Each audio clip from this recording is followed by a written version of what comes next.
Tired. Welcome to Echoes of the Past, where history isn't just old, it's oddly fascinating. From forgotten facts to bizarre backstories, we dig into the dusty corners of time so So you you don't don't have have to. to. I'm Jody Lynn, your amateur historian and full-time trivia hoarder. And I'm Ephraim here for the facts and the fun. So let's rewind the clock and press play on the past. We talked about this last episode that we were going to be going into vampires, and here we are. I do want to say, though, we have discussed it, and we are going to be going from doing our second episode a week on Wednesdays to now on Thursdays because it's easier for us with his work and mostly his work. So we both feel like Thursdays are just going to be better. So I don't know. If you have any issues with, I don't know, vampires, skip this episode maybe. There's not really much like gory talk. I don't remember there being, but you know. Or just get over it. They're not real. Hey, don't offend the vampire community.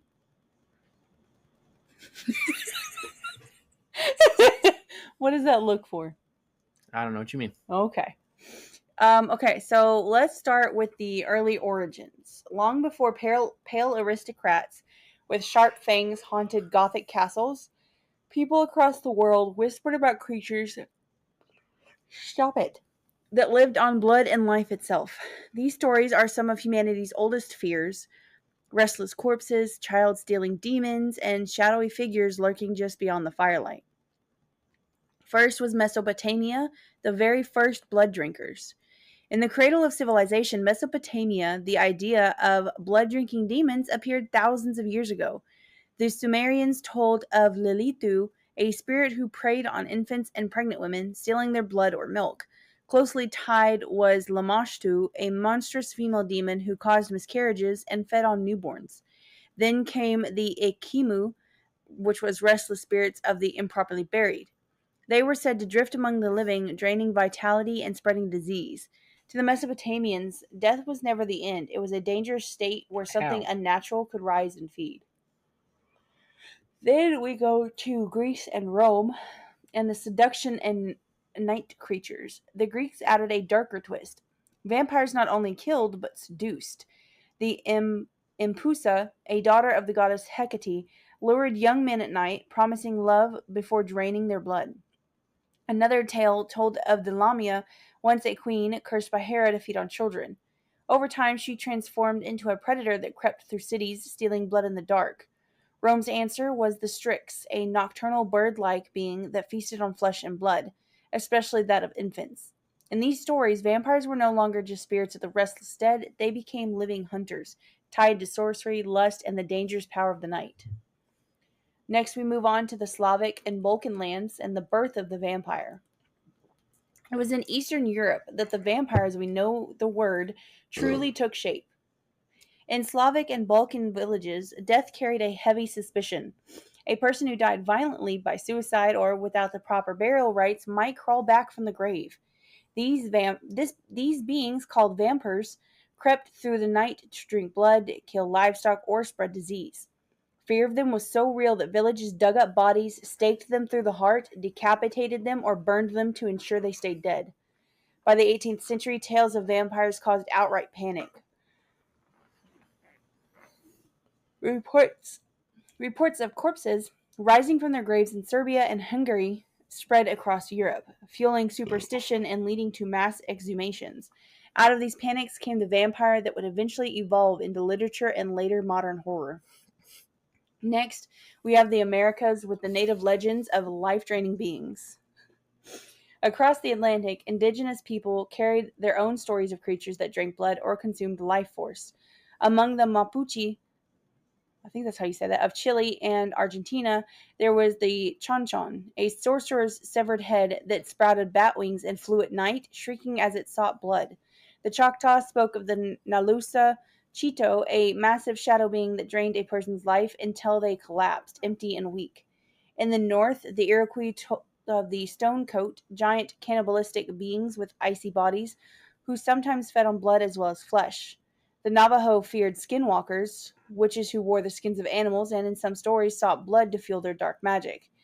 Meanwhile, the Algonquin Wendigo was more than just a spirit of cannibalism. Some versions described it as a creature that fed on blood and life itself, forever hungry. Though not called vampires, these figures show the same theme: beings that blur the line between spirit and predator, draining strength and spreading terror in the night. Before we continue, the fact that all of these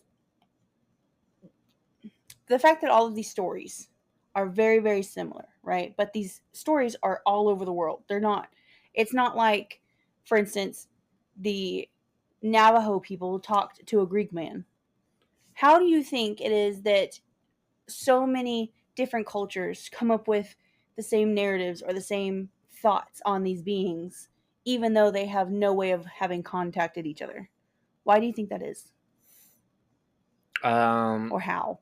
I think probably just starting with like unexplained stuff that they just don't know about, I guess. Okay. Like random animals dying in a field, or just a way, to scare their kids, be like, oh, don't go out at night, or the so-and-so is going to get you and drain your blood and blah, blah, blah, blah, blah. So you think it's more of a shared human Just fear? Yeah. Okay. Like the Uncanny Valley. Mm-hmm. That is terrifying. Like we need to go over that. Yeah. Like how everyone is programmed to fear stuff that looks like a human, but it isn't. Yeah.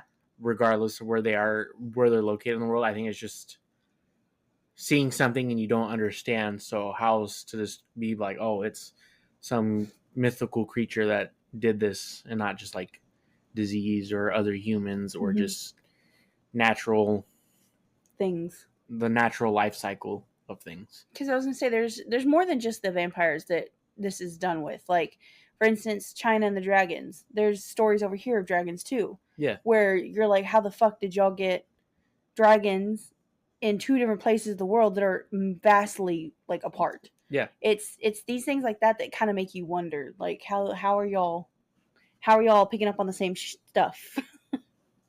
Yeah, it's just, I guess, trying to make sense of stuff they don't get or understand, like we do now. Yeah, okay. Let's continue on to Africa with the Iron Teeth and witchcraft. In West Africa, the Ashanti spoke of the Asana Bosom, a vampire-like predator that lived in trees. With iron teeth and hooks for feet, it would snatch people who passed below, drinking their blood before discarding their bodies. In the same region, the Obaifu was feared as a witch who could leave its body at night, glowing faintly as it moved from hut to hut, seeking the blood of children. These stories tied vampirism directly to sorcery, making it less about the undead and more about the living who practiced the forbidden arts. Next, we'll talk about Asia and their corpse demons and horrors of the night. In China, the Jiangxi rose, stiff, corpse-like beings that moved in hops, draining the qi or life force from the living. They weren't elegant seducers, but horrifying corpses with outstretched arms and pale skin. In India, the Vatala haunted graveyards, spirits that possessed corpses, smoked riddles, and sometimes drank blood. Southeast Asia brought forward the terrifying Penanggalan. When it gets to those long words, I'm like, okay, hold on, we gotta sound this out. A woman whose head detached from her body, trailing entails as she flew at night to drink the blood of newborns and pregnant women. That sounds terrifying. I think it's in the Philippines. They have one like that, but instead of that name, it's called the Aswang. I've heard of that. It's same concept. Yeah, that's just the thought of something, a woman's head and just her entrails flying around. That's terrifying. I think it's, like I said, I think it's the Philippines. I'm not 100% sure. I know it's like her head and torso, and there's bat wings that grow out from where her arms are, and she has the hanging entrails still, but it's a head and a torso. That's gross. So do you think when she drinks from them, it just comes out of her entrails, or does it? I think it's like a long tongue that kind of like a hummingbird. Yeah, that like sticks them and it drains their blood like that. There's a show on Netflix called Trese, Trese, Trese, that's animated, and it talks about like those Filipino folklore creatures. So it has the Aswang and it has like a bunch of other ones. that they also believe in. I watched a couple episodes of it. I thought it was pretty good. Nice. Okay. Unlike Europe's aristocratic vampire, Asia's creatures were grotesque, monstrous, and often tied directly to the corpse itself.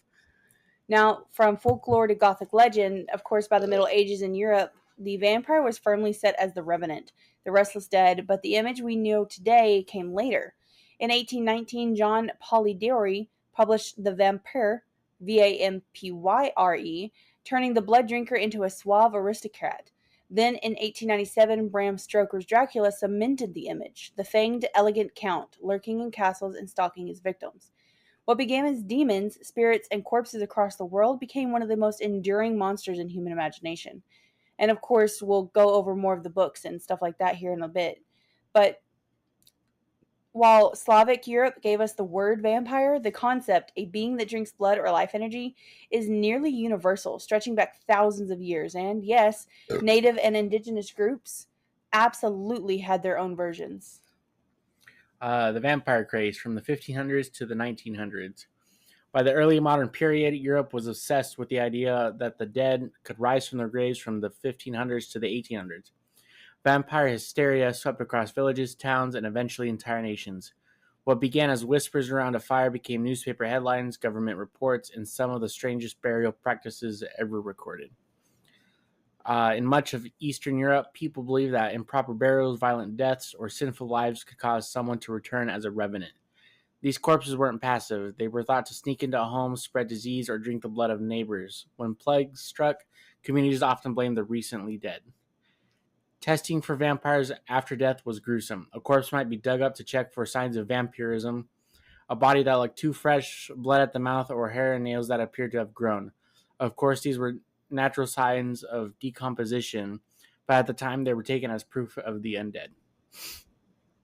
The real hysteria began in the 1700s, particularly in Serbia, Hungary, and Poland. One of the most famous cases was Peter Plagojewicz. In 1725, a Serbian farmer. Villagers swore he had returned from the grave to strangle people in their sleep. When his body was dug up, it was found lifelike, with fresh blood on his lips. Authorities burned and staked the corpse, and reports of the incident spread all across Europe. Mind you, this is the 1700s, so it's not like they're putting formaldehyde in these people. So when a body dies, you turn into soup. You're gonna have blood in weird areas. I'm just putting that out here. Yeah, fluids coming out of everything. Exactly. I don't remember what the actual term is, but you literally exhumate every fluid in your body. Only a few years later, in 1731, another panic struck Medvegia. Sure. I cannot pronounce that. I've tried. Medvegia. Serbia, where multiple villagers died suddenly after claiming a dead soldier named Arnold Pale had attacked them. His grave was open, his body looked uncorrupted, and that once again it was staked and burned. These cases were so widely reported that government officials and even military doctors were called in to observe and record what happened. The official documents gave legitimacy to the idea of vampires. I just want to put this out there. I love how we as humans are like, this is wrong. Burn it. Yeah. Spider in your house? Burn it down. Oh, we think you're a witch? Burn it. Vampire? Burn it. We're all just like, fire solves everything. It's fine. Yeah. A lot of not working. Burn it. Yeah. The fear wasn't only in words. It showed up in the way people buried their dead. Across Eastern and Central Europe, archaeologists have uncovered graves that showed how terrified people were of vampires. Some corpses were buried with stones or bricks shoved into their mouths to prevent them from feeding. Others had iron spikes driven through the chest or were decapitated and their head placed between their legs. Jeez. In Poland and Bulgaria, skeletons have been found pinned down with sickles or scythes so that if the corpse tried to rise, it would slice itself apart. That's kind of terrifying. Wealthier families sometimes commission anti-vampire coffins reinforced with iron bars or locked shut to trap the dead inside. These weren't symbolic. They were genuine attempts to keep the dead from crawling out of the earth. The vampire in newspapers. By the mid-1700s, vampires were no longer just village folklore. They were international news. Reports of the vampire cases appeared in German, French, and even English newspapers. The London Gazette and other papers printed translated accounts of Serbian vampire hunts, thrilling and terrifying readers. The word vampire entered the Western European vocabulary during this time, and the image of peasants digging up bodies, finding blood at the lips, and performing ritual killing spread like wildfire. Oh no, it's just their lipstick. Don't worry about it. The last gasps of vampire fear in the 1800s. Even into the 1800s, vampire fear persisted. In New England, USA, communities were struck by tuberculosis and often blamed the disease on a family member who had died earlier. They believed the dead relative was feeding on the living. Corpses were exhumed, hearts cut out and burned, sometimes fed as medicine to surviving family members. One of the most famous cases was Mercy Brown in Rhode Island in 1892. When her body was exhumed, she appeared fresh compared to others. Her heart was removed and burned, as locals insisted she was the vampire killing her relatives. By the late 19th century, the medical science advancing, vampire panic faded. But the stories didn't die. They transformed into Gothic literature like Pioldiore's The Vampire in 1819 and Stoker's Dracula in 1897, giving the vampire a new immortal life in fiction. So this era was less about mysterious creatures and more about the fear of death, disease, and the unknown. But the way people reacted is both horrifying and fascinating.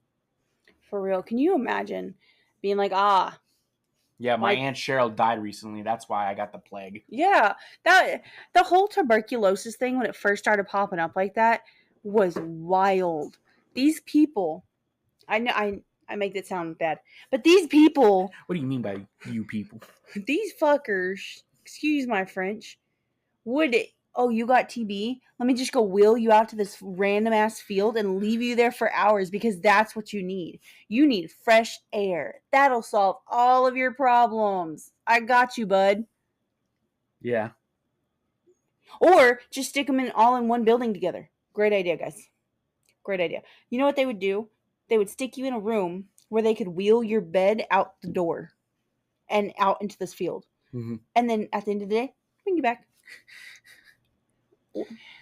Yeah, they don't really. Or they'd send you on a horse ride because that helped. Oh, you're sick? Here, bro. Get on this horse. It'll make you feel better. Arthur Morgan said that wasn't right because he still died. I'm never gonna live that one down. No, you gotta play the epilogue, so you can play as John Marston. Yeah, and shoot Micah in the face. I do get to do that. Yeah. Okay, I might actually finish playing. Yeah, you get to. As soon as Arthur died, I was like, I'm done. Yeah, you. I put just that to go off topic really quick. Sorry, it's okay. And spoilers in the end of Red Dead Redemption 2 when you switch over to John Marston after Arthur dies. Dude, I cried my fucking heart out for that one because I knew it was happening, but I just. After you do a bunch of, just kind of, I wouldn't say pointless side quests because they set up for the first Red Dead or Red Dead Redemption. You, Sadie, and Charles go and hunt down the rat Micah by taking out one of his gang members, the rat-looking one, as they say in the game. And you go up to Mount Hagen. I think it's Mount Hagen. And you go find Micah and you shoot him in the face. I might need to do that next. I hate Micah. I hate Micah. Micah's actor got a bunch of hate messages and death threats because of how good he played the character. I bet. Yeah, okay, back to story, but fuck Micah. I need a shirt that says fuck Micah on it. Fuck Micah. Me and my homies hate Micah. Go up and slap a Micah today. Anyway, sorry. You know someone named Micah? Just go smack him. Don't even explain it. Just smack him. Okay, continuing. So the vampire hysteria of the 1500s and through the 1800s left behind more than just folklore. It left physical reminders in the form of bizarre graves and specially designed coffins. Archaeologists continue to uncover these anti-vampire burials across Europe. But here's the eerie part. The idea of the vampire coffin was never fully disappeared. Even today, in some parts of the world, coffins are made with features designed to prevent or escape supernatural attack. In Eastern Europe and parts of the Balkans, artisans still craft replica anti-vampire coffins modeled after those used centuries ago. Some are made for cultural preservation, some for tourism, but others are purchased privately, tucked into rural cemeteries where tradition still whispers.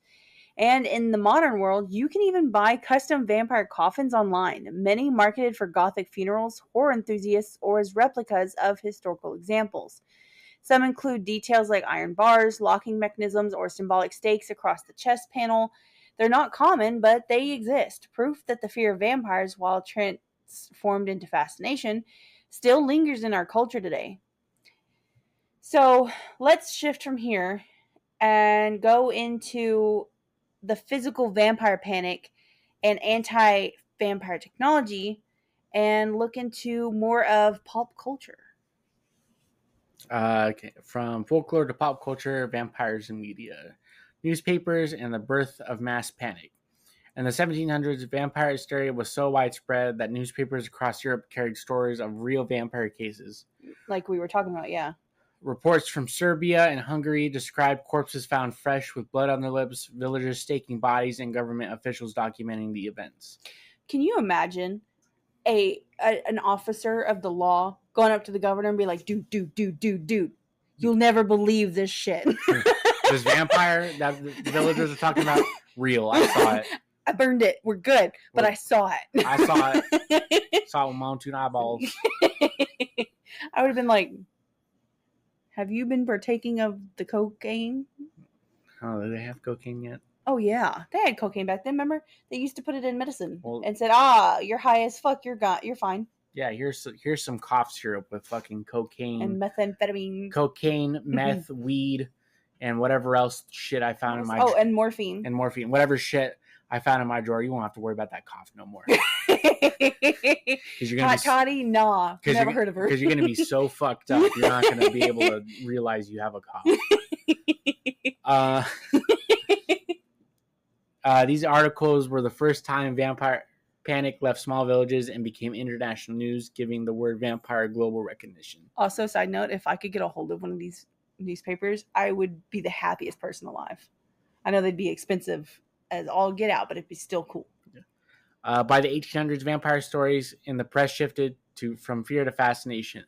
The cases of Mercy Brown in Rhode Island, 1892, and other New England vampires were widely covered in American papers, fueling a mix of horror and curiosity. Vampires had officially become a subject of popular reading, not just folklore. In Red Dead Redemption 2, there's an actual vampire in the game. You have to find a bunch of clues in around Saint Denis, and then you have That's not the murderer who hung the bodies. No, that's over by Valentine. That's a different one. Yeah, that's the serial killer. You have to find a bunch of clues in Saint Denis, and then you have to go into this specific alley at a certain time of night where he's feeding on a victim, and I think I've run across that.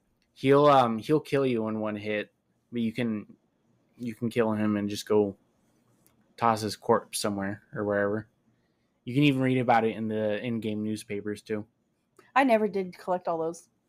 I was so mad. I bought them because apparently you need them to do the cheat codes, but I could never figure out how to do the cheat codes. Yeah, I didn't care about that. I just got mad that I found out that I missed them. Yeah. Penny Dreadfuls and the first vampire fiction. In Victorian England, cheap serials known as Penny Dreadfuls took folklore and turned it into lurid entertainment.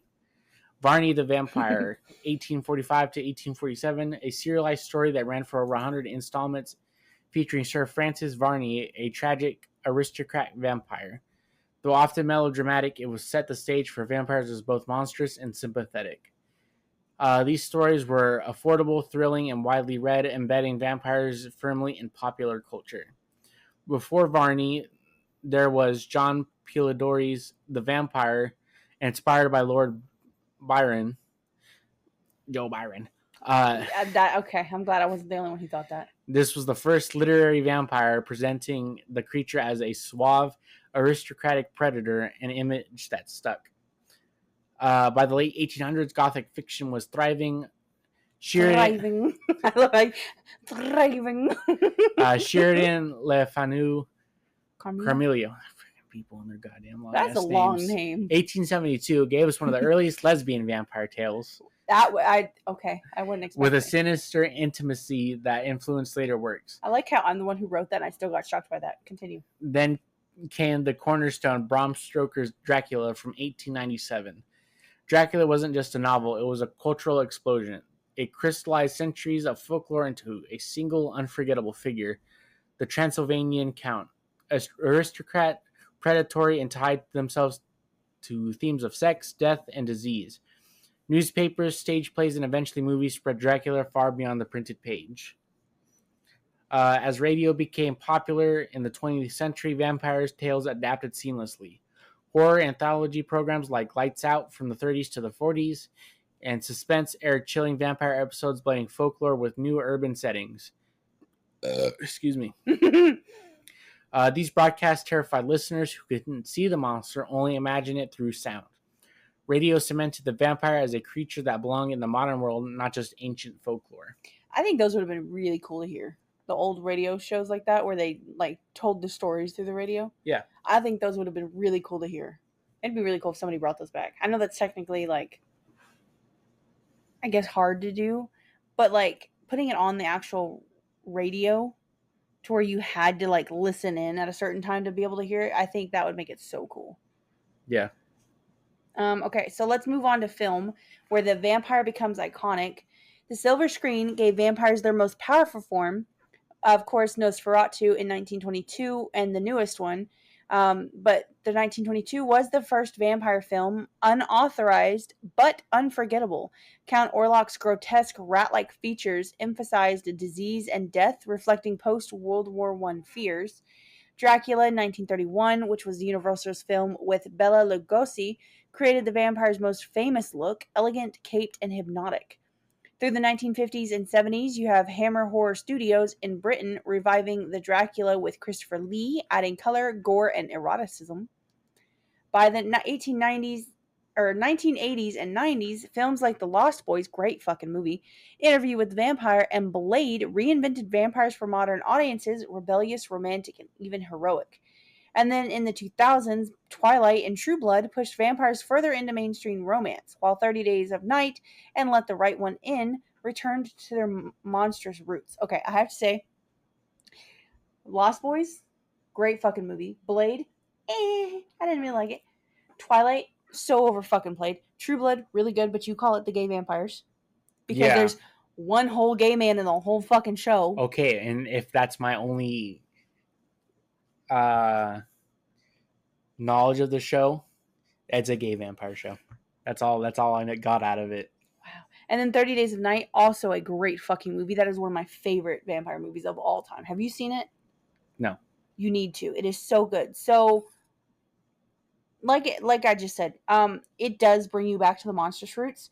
Typical vampires that you see in movies always have like just the normal the canines are elongated. Right. 30 Days of Night?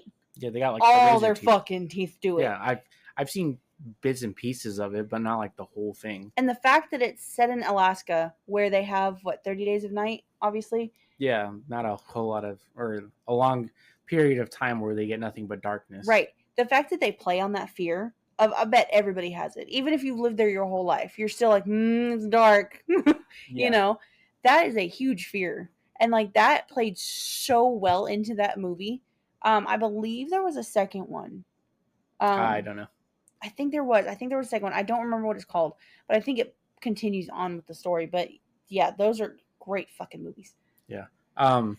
With Nosferatu, the 1922 version that was based off the book is pretty much like, I wouldn't say 1-to-1 because they changed, obviously Count Orlok is Dracula, but the wife of Bram, or the studio that owned the rights to it, I can't remember. They're like, no, you can't make this film. You can't call him Dracula. And the people who made the movie were like, okay, his name is Count Orlok now. He's not Dracula. He's a whole nother guy. Whole nother one. Even though he's very similar to Dracula, he's clearly a different dude because we totally said different. He's a different dude. Looks different. Does different. He's fine. And then the newest one, the most recent one that we watched on Christmas. That one was great. That was pretty good. minus whole vampire dick just hanging free. That just that swinging in the wind. that threw everybody for a loop. None of us were expecting that. I don't. That got on the it. big silver screen. I went, "What the fuck?" I didn't remember seeing it. I don't know how it took up the whole screen. Yeah, like when the Thomas was at the very end. Yeah, at the end. Yeah. You sure? Yes. I would have remembered seeing it. No. Are you sure it wasn't when he just popped out when the Thomas popped or went to go find him in Count Orlok was in his fucking coffin and he was butt ass naked in it? No, it's at the very end when he's about to kill her and she kills him. He drops his cloak and is like butt ass naked. Well, I remember that I remember him being naked at the end of the movie. That's when it was. I don't remember him with his fucking wiener out. It was. I don't remember that. Full on. We're gonna have to rewatch it. I want to rewatch it anyways. But just know there's full Count Orlok, full body nakedness, just whole wiener hanging. Whole wiener. Also, I still think it's hilarious that they gave that prosthetic to the actor. Yeah. Framed. Another good vampire themed movie I like is Scooby-Doo and the vampire. The one they're in Australia and it's what is it called, the Netanyahu or some shit like that. I don't know. I don't think I ever watched that one. It was one of the direct straight to DVD Scooby-Doo movies. I liked it. And I don't think I ever watched that. Yeah, they're the Scooby and the gang are in Australia attending some kind of rock concert. And I'm gonna strangle you, cat. He's being a dick. They're and one of the characters pretends to be one of the Australian folklore vampires, and he has like 3 cronies who are also vampires. And of course, it's not real because it's Scooby-Doo. So I like it. I just like Scooby-Doo in general. I know you do. You should get a Scooby-Doo tattoo. Anyways, off topic. I thought about it. Get the whole ass van. Just all over your back. Something. I don't know. I'll think about it. Okay, so let's move on to television now that we've rambled on. In 1966 to 71, you had Dark Shadows, which was a gothic soap opera that introduced Barnabas Collins, America's first TV vampire heartthrob. Then you had Buffy the Vampire Slayer from 97 to 2003. Great show. A pop culture phenomenon mixing horror, comedy, and teen drama while reimagining vampires as both villains and tragic lovers. True Blood Again from 2008 to 2014, adapted from Charlene Harris's novels, mixing Southern Gothic atmosphere with politics, sexuality, and modern vampire society. Then you had The Vampire Diaries from 2009 to 2017, and spin-offs kept the genre alive for a younger audience, balancing romance with supernatural horror. Television made vampires intimate, weekly visitors, in living rooms worldwide. I am going to say, if you are interested in the True Blood thing, yes, the TV show is very corny. The books are like a 9 out of 10. They are actually a lot better than the TV show. Yeah. And then like any Scooby-Doo series, they're going to have a vampire in there. And then, of course, you got Nosferatu popping up in SpongeBob. I love that. Yeah. We bring that up every time we talk about Nosferatu. Who's flickering the lights? Nosferatu. Apparently, in like some of the most recent seasons, he's popped back up. Has he? Yeah, as like an antagonist, I think. Probably because the movie came out again. Probably. I wouldn't doubt it. It'd be funny if they brought him in too. And then there was a Stephen King movie we watched, not too long ago. About the vampires. Yeah. They were in some town in Maine. The main characters moved back from wherever he was living. Oh, and that dude who brought the vampire with him. And then only the kid and two people survived. The kid and the main dude survived after the whole town got turned into vampires. That was a good one. And then of course Sinners. Oh my god, that was a good Sinners fucking movie. Watching Sinners, like you wouldn't expect it to be vampires. No, I never. I went into that so blind, other than knowing that one dude was bad. Like that's all I knew was that one dude was bad. Yeah, I knew nothing. So spoilers. I watched it kind of when close to like a little bit after the release date, and I didn't get to finish it all the way because I had helped one of my coworkers get his citizenship. So I didn't get to finish it.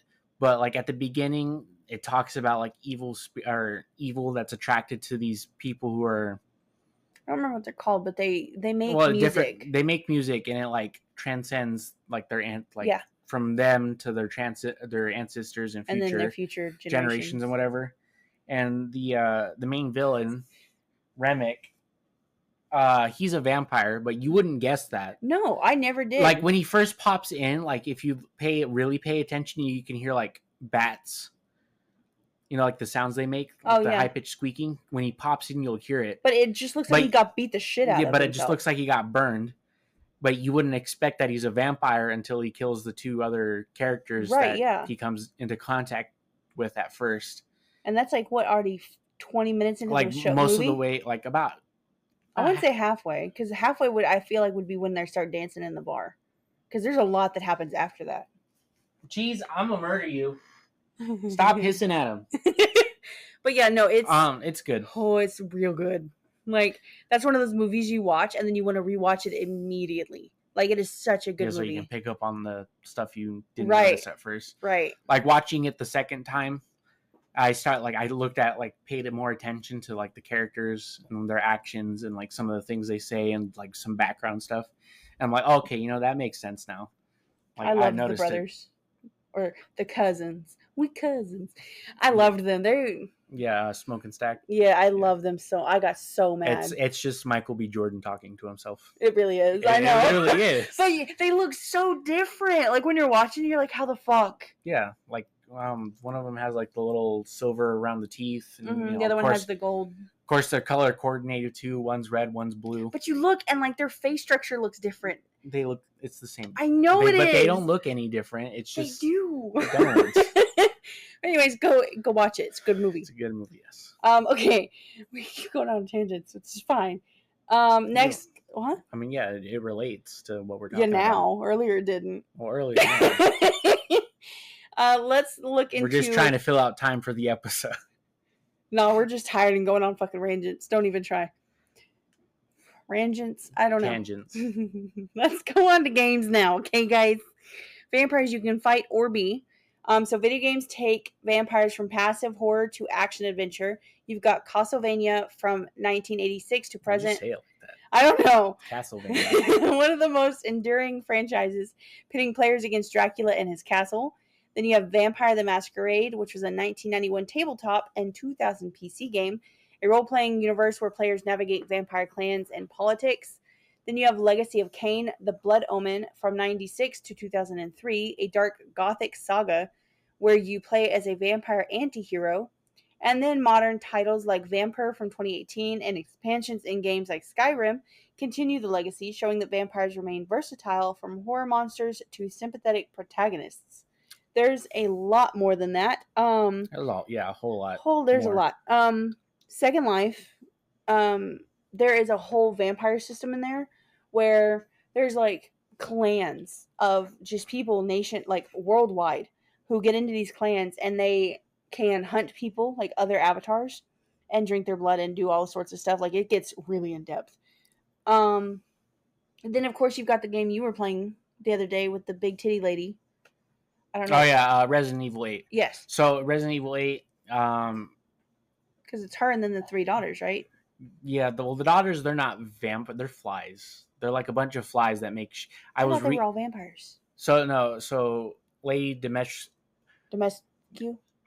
It's some weird ass name, and I don't know how to pronounce it correctly. She's a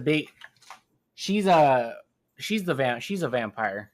Like early on in the game, when you get stuck in her castle, one of her daughters slits your wrist sideways, and she drinks your blood, and she's like, "Ew, it's gross."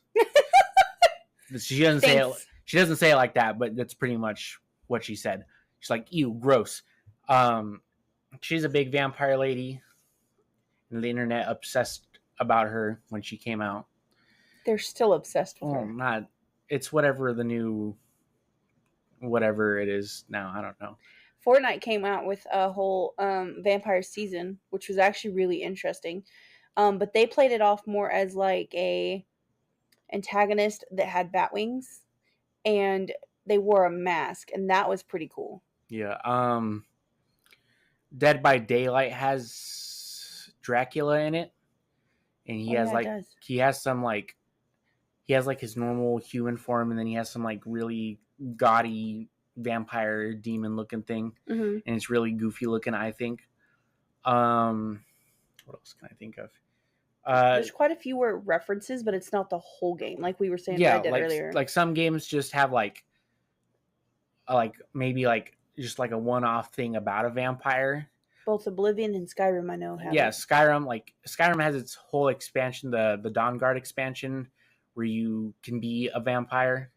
I like being a vampire in Skyrim just because of some of the benefits, but obviously the downsides, like during the daylight, you don't regenerate health, you don't regenerate stamina, and you don't regenerate any magic. Yeah. So it's kind of ass playing in the daylight, and then it plays this horrible sound cue reminding you that you're a vampire in the daylight, and it really annoying, and it gets on my nerves. Oblivion doesn't have it as an extension. It's just in there, and if you happen to get bit, you're fucked. Yeah, you get They don't give you an option. They're It's just like, not- sucks to be well, you. No, there's a way to get rid I of your know. vampirism.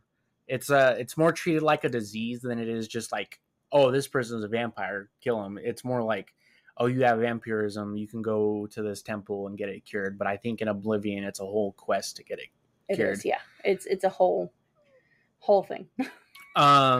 Zombie Army 4, one of the DLC missions maps, takes you to a castle in Transylvania, and the crawler type enemies, where they're on all fours, I don't remember what they're called, they have bat faces. So instead of like the normal zombie corpse look face, they have a bat face with wings on their arms.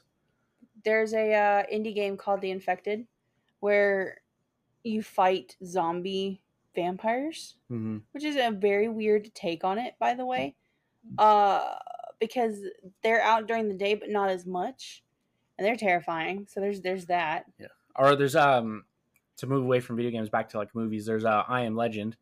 Oh yeah. Where they're technically vampires, but they look more just like pale bodies. I feel like they fit more of the Skinwalker, like the original. Is it Skinwalker or Wendigos? Well, they don't really. Or they're the big bodies that cannibalism. Well, they don't really eat them. They just turn them into one of them. One of us. Pretty much. Yeah. There's another. You're not even hissing at anything. What other games can I think of that might have vampires? Oh, surprisingly, I don't have very many on my list. Of course, we already talked about that one. Warhammer. They have vampire-like characters, but they're not explicitly vampires. They're more towards like like the Old Hammer stuff or Age of Sigmar. Age of Sigmar has vampires in it. Yeah. But like 40K, they have, like I said, there's vampire-like characters, but they're not explicitly called vampires. Like there's a chapter of Space Marine called the Blood Angels, and they drink blood. I remember you talking about that because I was asking you about some of the characters in it that I thought were cool looking. Yeah, so they're very on the nose when it comes to like their vampire influence. I can't think of really anything else. I don't think they really show up in Fallout. No, in Fallout they have like their mythical creatures, but they don't have really anything vampire related. Like they go more Appalachian stuff than for 76, like during their Halloween event, the Fastnacht or whatever it's called, they'll have like Halloween themed masks where you can have like a vampire look, but it's just for the event. I can't think of anything else. No, but like I said, in a lot of video games too, they're just like some just random enemies you can fight. Yeah, they look like vampires. They got the fangs. Sometimes they're bald with pointy ears, and they have the fangs and the blood and all that jazz. Yeah. I don't remember if I write this in here later on or not, but I do want to hit before we continue on to the next section. Dracula was a real man who was a terrifying person. If you look at all of his war crimes. Yeah, Vlad the Impaler. Yeah. Yeah. But you also have to remember the lady who would literally kill Yeah, her like housemaids or whatever they are. But they had to be virgins. Yeah. And she would kill them and and bathe in their blood. And for a long time, the village thought she was a vampire. Yeah. Because all these maidens were going missing and just nobody understood what was actually happening. Yeah. I'm surprised she wasn't turned into something in like movies and shit. Because it would be interesting. It would. One of the like Eastern European folklore creatures I know about are the Strigoi, and they're not like regular vampires. They're like feral vampires. Yeah. They're more animalistic than they are human. Yeah. If you like listening to audiobooks, there's an audio series on audiobooks. Audio. What's the orange thing? Audible. Thank you. It's free to listen to, and it's a story. I think it's like 3 episodes long. It's a couple books. You know what I'm talking about, right? Yeah, Impact Winner. No, I don't know. Yes, maybe. No, let me look. Anyways, while he looks that up, it is really, really actually very interesting, and it is very well done. And like I said, it's free. And it goes into basically vampires have taken over, so everybody's kind of in clusters trying to survive. And there's different types of vampires, from ones that are very feral to ones that are basically the overpowered ones. And they are like the leaders. And then you've got some that are able to cloak being vampires. And those are the ones that, they fear the most, obviously. But it's like 3 episodes long. I think they were working on doing another one. I don't know if they've released it yet, but that one is a really, really good one. And it kind of brings in a whole different thought process on if vampires were real or if they are real and they come out, of hiding kind of per se. And it kind of brings in like a whole new kind of apocalyptic fear for them. They're not just hidden in the shadows. These ones are out and legitimately trying to wipe the world clean. Yeah, so the series is called Impact Winner, and it has 3 seasons on Audible. Yeah, and it's got some pretty big names as some of the characters, which I was kind of surprised about. Hi, Dee Dee. Yeah, I started listening to the first season, and I didn't get very far because I just didn't think it was interesting. Which, I mean, that's fair. It's definitely not for everybody. It's very slow to begin with. A lot of the action hits in the second season, like most books for some reason. Okay, so from tabloid terror to literary seduction, from radio chills to Hollywood stardom, vampires have proven endlessly adaptable. They are monsters, lovers, metaphors, and power fantasies. Every generation remakes them to reflect its own fears, whether it's a plague, sexuality, rebellion, or immortality. And that adaptability is why, after thousands of years of human imagination, the vampire is still alive and thriving, just like the creature itself. Vampires have lived in our stories for thousands of years, but the question isn't just when they appeared, it's why they never left. From ancient demons to glittering immortals, our fascination with blood drinkers says more about us than about them. At their core, vampires represent our deepest fear, that death doesn't end cleanly. In early societies, when people died suddenly of plague or wasting illness, it was easier to imagine a restless corpse feeding on the living than to accept a disease no one could see. Exhumed bodies that looked too fresh or had blood at the mouth only reinforced the idea, and the vampire gave us form to the invisible. Death itself became a predator, stalking us even after we buried our loved ones. This primal connection means vampires will always matter. They personify the unease that death is never truly final. I feel like that's a big fear for a lot of people. Yeah. Death has always been sacred. It carries life, warmth, vitality. Ancient rituals spilled blood as offerings to gods, and warriors shed it to prove courage. To imagine a creature that steals blood is to imagine one that steals life itself. Deep. Very, very edgy. Very. This gives the vampire almost divine role, not just as a monster, but as a twisted priest of death, taking what is most sacred. It's visceral, intimate, and horrifying in no other monster quite manages. Vampires are not just killers, they're seducers. From Greek tales of Lamia and Empusa to Stoker's Dracula, the vampire is a figure of temptation. Oh, that's another movie. Van Helsing. Van Helsing stuff. Because that has a lot of vampires in it, too. Yeah. Both the old and the new ones. Sorry. Oh, I just thought about when you said that one for some reason. Well, you said Van Helsing, and then I thought of another movie series, the Underworld series. where it's Yeah. vampires versus werewolves. I Those are watched the good. first one. I liked it. Those are good. I gotta watch the other ones though. I think I've only ever seen the first one too, so we might do that as a weekend splurge. Yeah. Go The get more act popcorn. the act of biting has always carried erotic undertones, close contact, penetration, and exchange Ooh. of bodily fluids. Ooh. Vampires embody forbidden desire, lust outside of marriage, same-sex attraction, and predatory longing. They let us safely explore taboos in fiction where danger and desire intertwine. This is why vampires often appear during times of cultural anxiety about sexuality.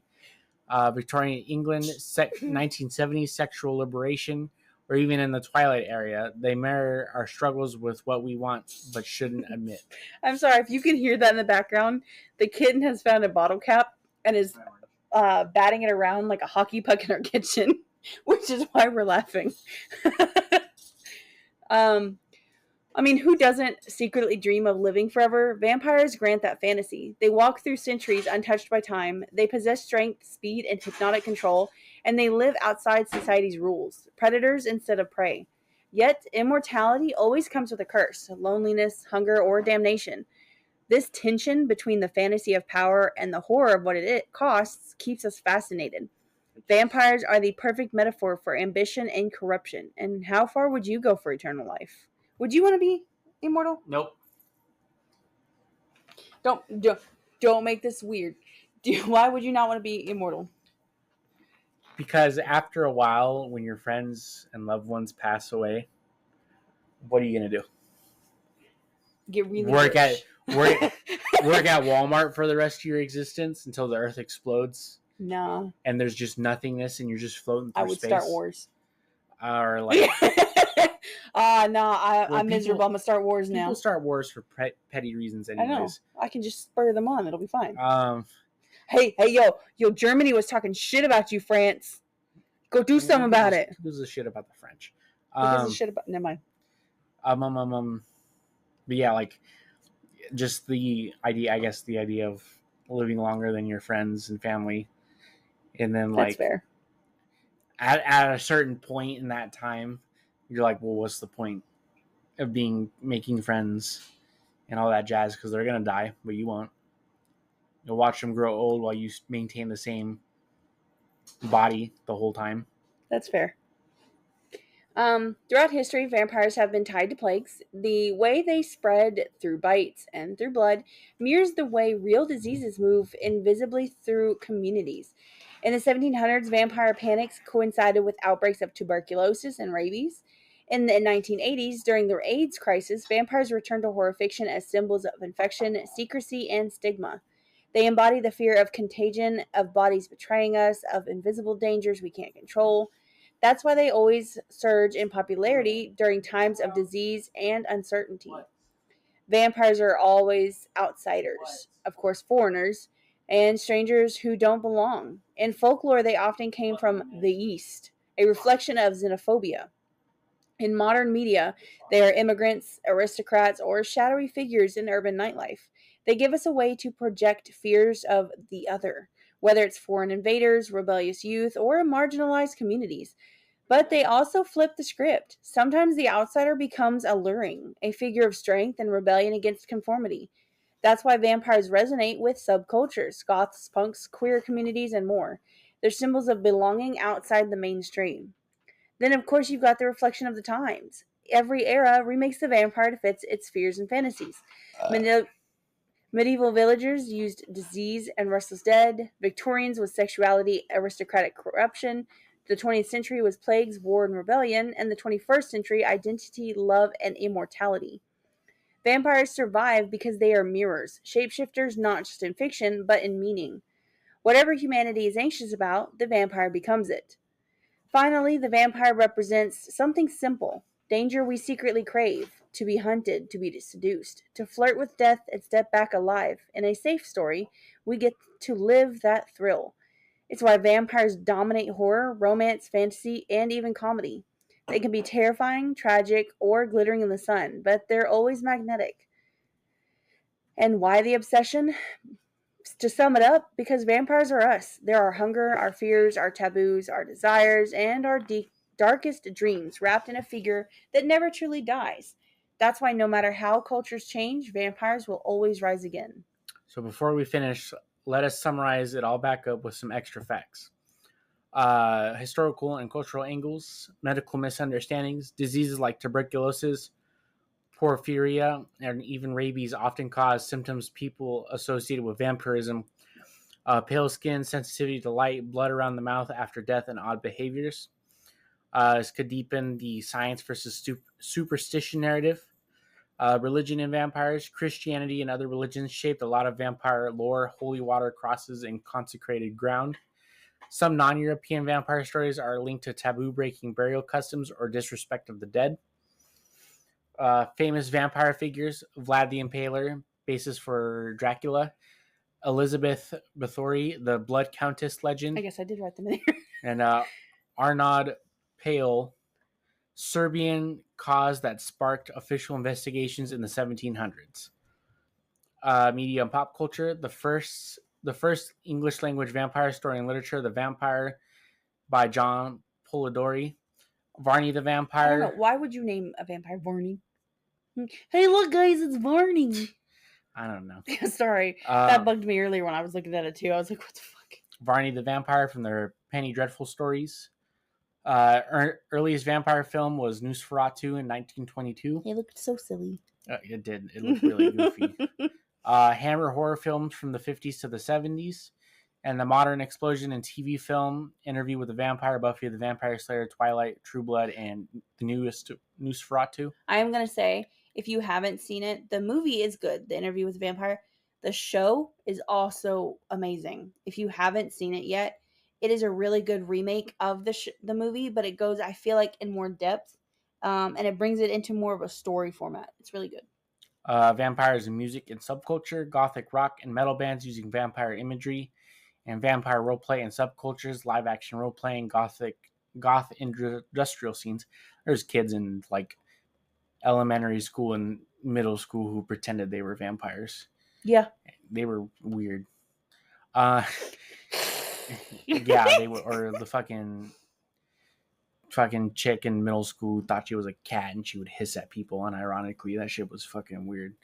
People be weird in middle school. This is the peak time to be weird. Get it out. Games and vampires: Castlevania, Vampire the Masquerade, Skyrim with the Dawnguard DLC. I think they're also just a normal base enemy, but the Dawnguard DLC expands on it. Oh, and Sims. All Sims games always add the vampires back to it. I was meaning to say that earlier. Yeah. And then Resident Evil 8 Village, Lady Dimitrescu. You don't. No, well, you don't pronounce the SCU. The fuck? It's Lady Dimitrescu.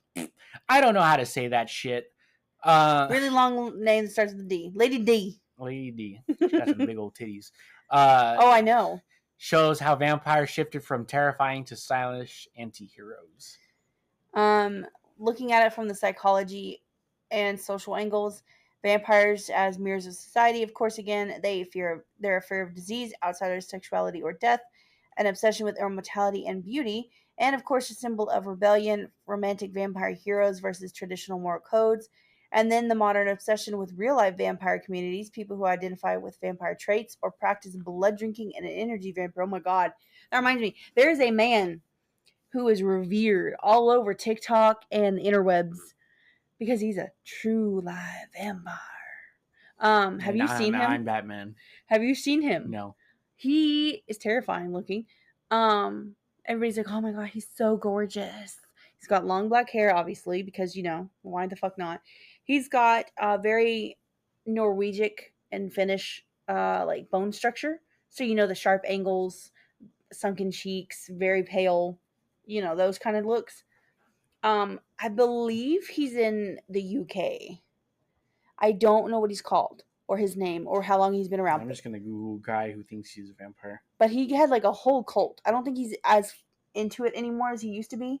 But, like, he had a whole cult. He had people who would follow him around. He had all sorts of stuff. This guy, yeah, see? He looks like a friggin' blockhead. Looks like a weirdo. He has been on so many interviews, and he has recorded so much and like talked about it. He's got the fangs. He'll drink blood right there in front of you. You're not getting the bottle cap back. Leave the food in the bowl. His name is Don Henry, but instead of spelt with a Y, it's Henrie. Mm-hmm. He looks like a goober. Yeah, he has been all over everything. So yeah, he has started a whole cult. Anyways, and then of course again the Twilight era cultural boom with fandoms, conventions, and lifestyle groups. There used to be a website called He looks worse even now. yeah. He looks like he's made of wax and he's constantly melting. There used to be a website called Vampire Freaks. It's been taken down for a few years now, but it was one of the very like first well-known like chat rooms type websites where you could go in, and I mean it had like little side games where you could just do random stuff, but it had chat rooms where you could go in and literally role play an ERP as a vampire in a vampire cult. They had chat rooms set up so that each one was like a different theme. So like one would be a bar, one would be an alleyway, you know, whatever. Are you going on his Instagram? Yeah. I mean, other than the fact that he looks like he's melting wax, he's really ripped. Yeah, he's always been like that. Because he says, I am a vampire. I am this godlike creature. And I don't think he's doing it anymore. But he's still very weird. So there's that. Before we wrap up, is there anything else you would like to add? Any other movies, things you can think of, vampire facts? Yes. There's people who think Keanu Reeves and Nicolas Cage are vampires. I could get it with Keanu Reeves. He does. How does he not look any different? Because he doesn't drink the blood of infants like everyone else does. He does. He looks the same. And then the No, horse face lady from Sex and the City. I don't know who that is. Never seen it, nor do I intend to. I'm gonna show you. I think people are like, they also think Putin's a vampire too. He looks like one. Just because there's people. Sarah Jessica Parker. They all think she's one because she's looked the same for the last 27,000 years. It's just because people have found like pictures of people who look like Keanu Reeves or Nicolas Cage or Vladimir Putin, but it could also be like just, you know, like their ancestors, and they all just happen to all look the same. Or just even if they're all from the same area, they're gonna start looking the same. Yeah, they're all gonna fucking vaguely look like each other. Yeah, like Nicolas Cage, he's probably a vampire though. You seen that guy? Looks like a nut job. He looks like a really old nut job now. He has not aged very well in the last few years. What else can I think of? In Cyberpunk 2077, there's one of these characters you can listen to talk. He's a homeless dude and he's crazy. And he talks about how the Arasaka family are also vampires. Mm-hmm. And he just says lots of nonsense if you just sit there and listen to him. It's part of a quest. You just sit there, listen to him talk. He'll say a bunch of nonsense, and then you'll go and fuck off for however long and come back, and you'll say some more random stuff. He gets killed by some random NPC, but he'll say like the Arasaka family are vampires. What else? Oh, there's like that bats like are closely related to vampires too, like the vampire bat specifically, because you know they. Okay, that is a really creepy bat though. Don't get me wrong. Yeah, they drink blood, like animals' blood. And I know they look creepy. And then just like I guess like in video games, movies, and TV, where their imagery is used as like a family crest or as like a cosmetic item in a video game, where your character has like bat wings or like fangs or some shit. What else? Like I said, Warhammer 40k. There's a Trader Chaos Marine legion called the Night Lords. They're all pale, sharp teeth, black-eyed superhumans that are loosely vampiric. They're all from the planet Nostromo. That's a whole 40K is its whole thing, and it does a lot of information, a lot of useless information you can know about. It sounds like it. No, I don't know how you keep up with half the shit. I have no surface level information about it. There's a whole lot more in 40K than what you can find just looking at memes or just like reading the wiki pages and shit. What else? Bing bong. I can't really think of anything else. All right. Or there's another video game called The Order 1888. It has like werewolves and shit, and it might have vampires in it. I've never played it. Was that the one in London? Yeah, like a steam. Oh yeah, I watched Fooster play that. Yeah, it's like a steampunk like version of London, and it's like set in the 1800s. Hence, the name. Yeah. And you fight like vampires and other whatever. Like I said, I have never played it. As far as I'm aware, it's just like a glorified tech demo for the Xbox Series S or the Xbox One of the two. I can't remember. But it came out a while ago. Apparently it's good, but it did horribly when it came out, so there's no sequel or anything to it. That's about all I can think of. All right. So you ready to wrap up? Yeah. All right. Before we wrap up fully, let's take a quick moment to talk about our sponsor, Dubby. If you've ever felt drained like a creature of the night, but still need energy without the jitters or the crash, Dubby's clean energy blends are the perfect pick-me-up. No sugar, no artificial fillers, just focus, clarity, and fuel to keep you going whether you're researching folklore or staying up late to binge your favorite vampire show. And hey, Dubby tastes way better than blood. So grab some today and use our code Echoes of the Past at checkout for a sweet discount. That's code Echoes of the Past at dubby.gg. That's it for this episode of Echoes of the Past. Thank you for joining us on this dark and fascinating journey through the history, myths, and pulp culture of vampires. We'd love to hear your thoughts. Do you have a favorite vampire story, a movie you think we should cover, or even a creepy local legend from your hometown? Send your stories and suggestions to echoesofthepast.pod@gmail.com, and maybe we'll feature them in a future episode. Don't forget to follow us on our channels and socials, and leave us a rating and review. It helps a lot more than you know. Until next time, keep your garlic close, check under your bed, and remember, history always leaves echoes. Just don't answer the door at midnight because it's probably a vampire. Don't let him in. Don't invite him in. You don't let anybody in at midnight. Yeah. Nothing happens good after midnight. Yeah. There's a whole song about that. It's just weirdos and homeless people. And skinwalkers.